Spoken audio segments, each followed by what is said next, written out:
welcome to another chat with Avid today at St. Pete, Florida. It's a little cloudy actually, but still a great day. How are you, Jack? I'm doing pretty good. I love the weather updates. That might be my favorite part. Most of them are just, it's sunny outside, but it's always, I like the weather updates. And I don't even know why I do it, to be honest with you. It just happens. All right. Well, I like it. So what's on the agenda for AVID Chat? I know you've been thinking about a few things and I'm excited to hear. Well, I wanted to go through a topic, which is actually, it's, I guess it's a pretty, I wouldn't say it's popular, but in terms of like, I guess the boring economics world, it's kind of a big idea. It's like, really catching on. But it's interesting because it does have a lot to do with, it has a lot to do with investing, but also just kind of the way that you can organize your life in a way, and you can take some learnings from it. So it's actually pretty interesting. So it's called Ergodicity, which is it's Ergodicity. And I don't even know if I'm pronouncing it right, to be quite honest with you. But it can be very detailed. There's a lot of math involved, which it has nothing to do with this. You can explain it in pretty simple concept. Okay. So the basic idea is if something is ergodic, it means that the average of the whole population, let's say, whatever that may be. So like for investing, if I say the average for the stock market is 8% or whatever, that would, and if it was ergodic, it would mean that every stock returned 8%. So the total is 8, but also each individual stock returns 8, let's say. Okay. Something that's non-ergodic. Go ahead. Yep. Normally an average is not that. An average would be, in your example, one stock did 12, one did 6. So the average is. That's right. Right. So like a stock market, let's say, and you can do that. And I have another example too, and then this is kind of there's another example that's like a frequently used example, but the stock market's a good one too.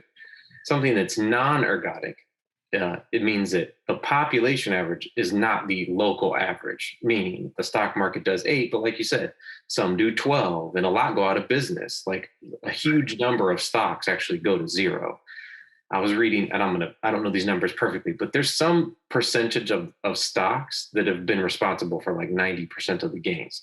It may be like even an 80-20 thing, like 20% of the stocks are responsible for 80% of the gain. Most stocks don't do well, and a lot of them just go out of business. They go to 0. So the point is that you can't base your assumptions on an average. So there's a couple things, like never cross a river that's on average 8 feet deep kind of thing, because it's 3 feet deep and then it's 20 feet deep in the middle and you drown. That's kind of the same concept. Right. Another concept that people use is they'll talk about Russian roulette, right? So if you have 6 people and you're all playing Russian roulette, on average, you'll survive. But for the person that blows their head off, they're done, game over. They're never coming back from that.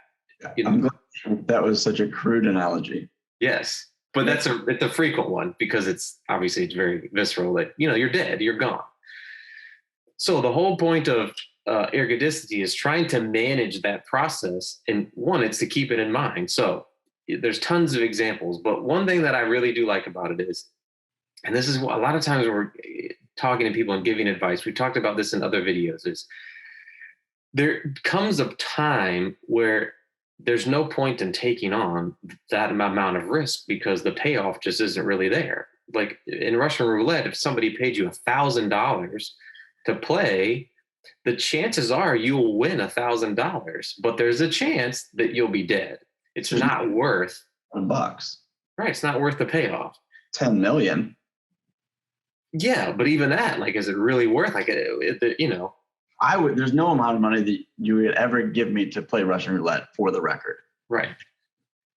So this is somewhat the reason that it's an economics concept is that in most economics, they assume the average, but the average is not the average person's experience, right? So there's ways that there's a lot of policy implications of doing this. But we talked about in previous videos, like how you use what I would call speculative investments, right? So things like that are very speculative.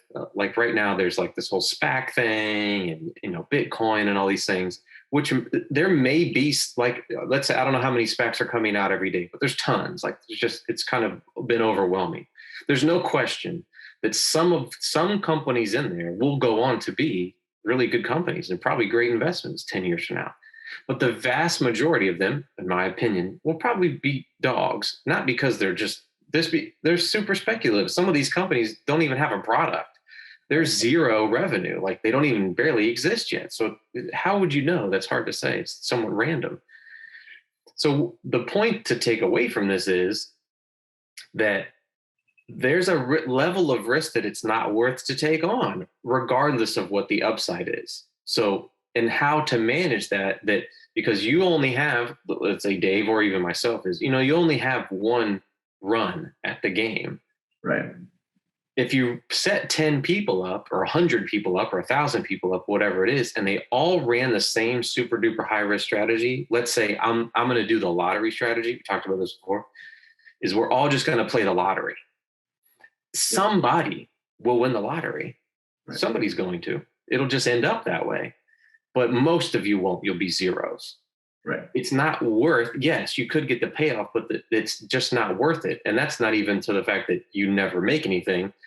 So it's that, you didn't go up to zero, but you just never made any money. But a lot of times what we'll see with financial planning concepts is they're taking on like leverage debt. They're taking on all this extra debt and they're building themselves up with a lot of leverage so that one, whether it's Corona or it doesn't even matter what it is, some kind of it goes the opposite direction, goes against you, that it's ruined, you're destroyed. So like residential real estate, which is people always want to buy like rental properties with no kind of, looking through the numbers. They take on they get a mortgage and they have all this, it's leveraged up, right? So it's 5 to 1 or more. And you're buying this and it goes on for a while. You're making a little bit of a spread versus what you're paying for the mortgage, let's say, and what somebody's renting it for, let's say. But then you get a stretch where, you get a bad tenant, right? And they blow the thing up or they just, of course, yourself. Right. And they don't pay it. Well, then the leverage is going against you. And what ends up happening is hard to come back from that. So you'd have to say, if I'm going to do this and take on all this debt, this margin, let's say this leverage to buy this thing, it really has to be in my favor in order to do that. Otherwise, it's not worth the risk because, I'll make a little bit, but I could also get blown up. And is it worth taking on that amount of risk? So why do you think there's, I guess, less hesitancy for doing such a thing? It doesn't, you know what I mean? I don't, like I don't know why we'll pick on, I guess, residential real estate as rental property. Not that that's a bad thing. It could be a good thing, but I do feel like a lot of people have mentioned that, talked about it. Oh, I want to do that, or so-and-so is doing that. Do you think it's just like a thing right now, or is it a combination of interest rates are low, so you can essentially buy a lot more for your money, leverage a lot more, I guess is really the technical way to say it. So that becomes attractive. Plus, definitely here in St. Pete and probably in other parts of the U.S., the price, the value of homes have just gone through the roof. I mean, they're back to 2006 pre-bubble value. So is that the factoring thing why people are I guess less aware, or do you think it's maybe a lack of information of what does it really mean? We talked about cap rates before, right? Mm-hmm. If I'm an investor in real estate, I want to look at a good cap rate. What yield am I going to get on my money in return? So maybe the normal person looking to buy or flip a house or do some residential renting is unaware of that. I don't know. Yeah, I don't know. Some of these things kind of take on a life of their own. Like it just becomes like a meme. Like people, they're just, I always joke like, the real estate, but this is just the thing today. Like there's always something, but you say real estate and it's just a broad term. Like there's what real estate like, but people, the idea is, oh, real estate's good investment. Well, what though? man, that's a lot of things. That's, Yeah, that's shopping malls and farms and, residential real estate and big office buildings. And man, there's just tons of stuff. Like, you have to be more specific. What do you mean? Like, you break these things down and you just work from like, the basics, like how much am I buying it for? How much can I expect it to return net of all of my costs? And is it worth that? And if you come back, the answer is yes, and you have reasonable expectations, well, have at it. Like, but most of the time I think you skip that. It's just, well, this house came up for sale and 3 blocks over from me. It's real estate. That's a good investment. There's no like, it's emotional. There's an emotional drive to it. right. And I've used this in a couple of different examples, but there's the FOMO, the fear of missing out because of somebody else is doing it, or I've heard of it, or if I don't, somebody else will, and then they'll do better. So therefore I'm doing it. Yeah, there's definitely some of that, but it's also like some of this stuff like stocks, for example, or some things that are a little bit less tangible. It's definitely a concept that you have to be comfortable with and understand. And most people live in a house, so they can understand it a little bit better. It's more tangible. I think it's just that's it's like, oh, I have my business. I invest all my money in my business. I don't invest it in the stock market. Well, you're just more familiar with your own business. But you can do this with your stock. A lot of people put a lot of money in like their stock purchase plans at their company. They're just familiar with it. They would buy a stock in their own company all day, but I'm not buying stock in the stock market. It's like, well, it's kind of the same thing. Like, you're just more familiar with the thing that you have. But the point is, and this is just in a general sense, is the idea that the average is not the population average is not the local average. And if you're making your assumptions and you're making your guesses based on the population average and not the local average, you can really get yourself into some sticky situations. And most things are like that.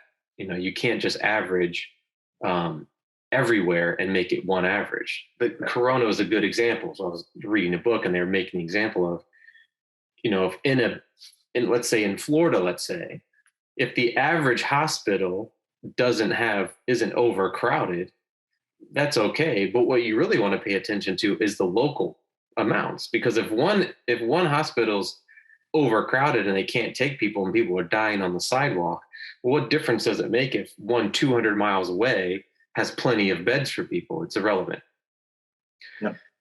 So that doesn't tell you anything, just because on average there's beds available if the one place it matters. So this is a really long explanation, but it's a rebalancing.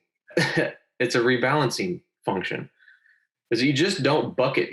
All of these things have different averages that they're somewhat random, stocks and bonds and different locales. So you have international, and you have domestic. If they're somewhat random, as one thing starts to take off versus other things, in order to reduce a little bit of the risk, you just sell some of it off and put it into something else that maybe hasn't been, just to kind of balance those. So there's ways to manage the uneven nature of returns. So if let's say a stock market does 15% for 10 years, you'd have to expect some reversion to the mean, whatever that would be. So you just, I'll sell some, I can sell it all, but I'll sell some and put it into something else that is maybe a little bit less than average. So the point being, just because you can see somebody that's taken like level 1 million risk and it's worked out for them, doesn't mean that you emulate them and then you get the same results. Chances are you won't. And what you don't want to do is blow yourself up. The key is you got to stay in the game. So just don't blow yourself up, which is why we even said before, good returns for a long time are better than amazing returns for a year and then blowing yourself up in 2 years. It just doesn't matter. No doubt. Yeah. So, simple concept, super difficult word to say. Let's hear it again. Ergodicity. It's ERGODICITY. It's the main dude, his name is Ole Peters, and he's at the London School of Mathematics or something. Anyways, it's interesting. It can get very technical, but it's an interesting concept. It's far more detailed than what we talked about. So I'll have to look it up. Good topic, good chat. That's it. See you next week. All right. See you.